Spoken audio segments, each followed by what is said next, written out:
धार्मिक स्टोरेज पर आज की कहानी है शिव और छाया का रहस्य। प्राचीन काल में एक छोटा सा गांव था जो हरे भरे पेड़ों और शांत नदी से घिरा हुआ था। उस गांव में एक साधु रहता था। उसका जीवन बहुत ही सरल था। न कोई अधिक कपड़े, न कोई धन दौलत। उसके पास केवल एक लोटा, एक कमंडल और एक मन था जो केवल भोलेनाथ में लीन रहता था। हर सुबह वह साधु उठकर नदी से जल भरता, नंगे पांव मंदिर तक जाता और शिवलिंग पर जल अर्पित करता। उसका यह नियम कभी नहीं टूटा, चाहे धूप हो या वर्षा, तूफान हो या कड़कड़ाती सर्दी। साधु का प्रेम और निष्ठा कभी कम नहीं हुआ।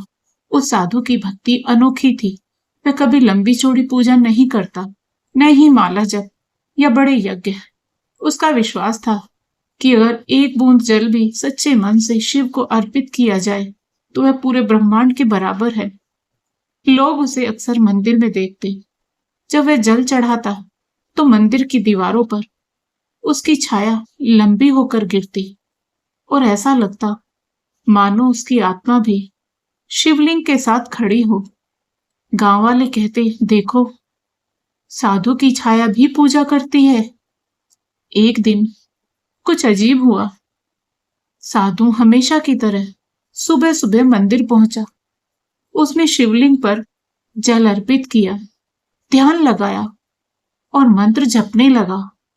अचानक उसे लगा कि कुछ गड़बड़ है।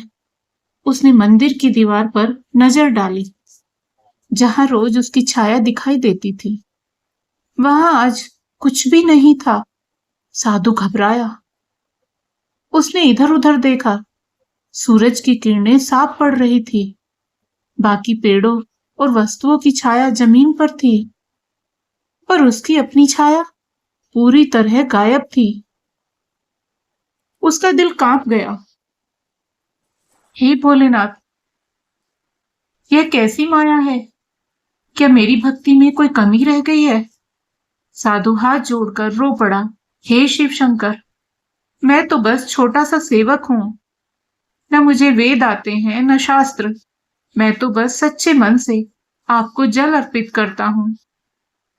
यदि मुझसे कोई भूल हुई हो तो कृपया क्षमा कर दीजिए। मेरी छाया कहाँ चली गई? मंदिर का वातावरण भारी हो गया। ऐसा लगा मानो पूरा परिसर साधु की पुकार सुन रहा हो। अचानक शिवलिंग से एक दिव्य प्रकाश निकला। पूरा मंदिर तेजस्वी आभा से भर गया। मंद मंद डमरू की ध्वनि गूंजने लगी। साधु ने आंखें खोली तो सामने स्वयं महादेव खड़े थे। जटाओं में गंगा बह रही थी, गले में सर्प लिपटा था और नीलाकंठ दिव्यता से चमक रहा था। शिव मुस्कुराए और बोले, हे साधु, तू इतना व्याकुल क्यों है? साधु रोते हुए बोला, भोलेनाथ, आज मेरी छाया कहाँ चली गई? क्या मेरी भक्ति अधूरी है? शिव ने साधु के सिर पर हाथ रखा और मधुर स्वर में कहा, आज तेरी भक्ति इतनी शुद्ध हो गई कि तेरी छाया भी तुझसे अलग न रही। छाया का अर्थ है अहंकार, पहचान, मैं का भाव। जब तक साधक अपने अस्तित्व को मानता है, उसकी छाया रहती है। किंतु जब साधक पूरी तरह मुझे समर्पित हो जाता है, तब उसकी पहचान मिट जाती है। आज तेरी छाया तुझ में नहीं, मुझ में विलीन हो गई है।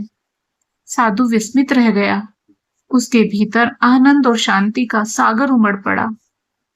उस क्षण साधु को लगा कि उसका शरीर भी मिट रहा है। उसकी सांसें शिव की सांसों में घुल रही है। उसका अस्तित्व एक विशाल महासागर में विलीन हो रहा है। उसने अपने भीतर एक नई चेतना का अनुभव किया, जहां न छाया थी, न प्रकाश, न अंधकार, न दिन न रात, बस एक ही तत्व था, शिव तत्व।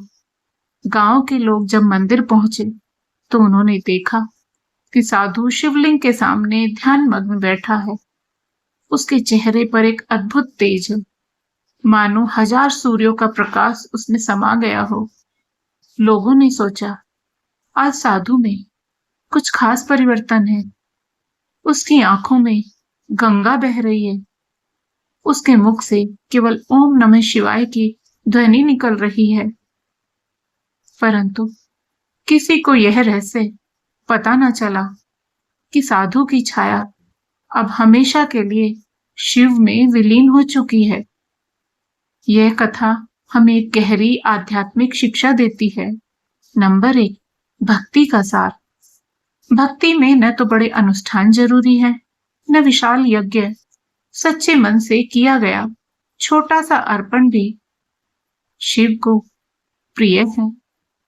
नंबर 2, छाया का प्रतीक। छाया हमारे अहंकार और पहचान का प्रतीक है। जब तक साधक मैं और मेरा में उलझा है, उसकी छाया बनी रहती है। नंबर 3, आत्मविलय। जब साधक पूरी तरह शिव में लीन हो जाता है, तब उसकी छाया अहंकार मिट जाती है। वही सोच मोक्ष है। नंबर 4, शिव का वचन। शिव केवल नष्ट करने वाले नहीं, बल्कि साधकों को आत्म साक्षात्कार कराने वाले हैं। उस साधु की कहानी में हमें याद दिलाती है कि असली पूजा फूलों, नारियल या भोग से नहीं होती। सच्ची पूजा है अपनी पहचान को मिटाकर परमात्मा में लीन हो जाना। जब साधक का मैं मिट जाता है और वह कहता है, अब मैं कुछ नहीं, अब शिव ही है, तब उसकी छाया भी मिट जाती है और वह स्वयं शिव में विलीन हो जाता है। यही है शिव और छाया का रहस्य।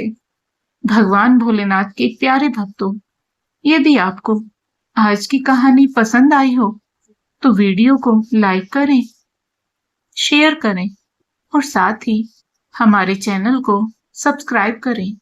बेल आइकन को प्रेस करके ऑल बटन पर क्लिक करें। राधे राधे प्यारे दोस्तों। हर हर महादेव।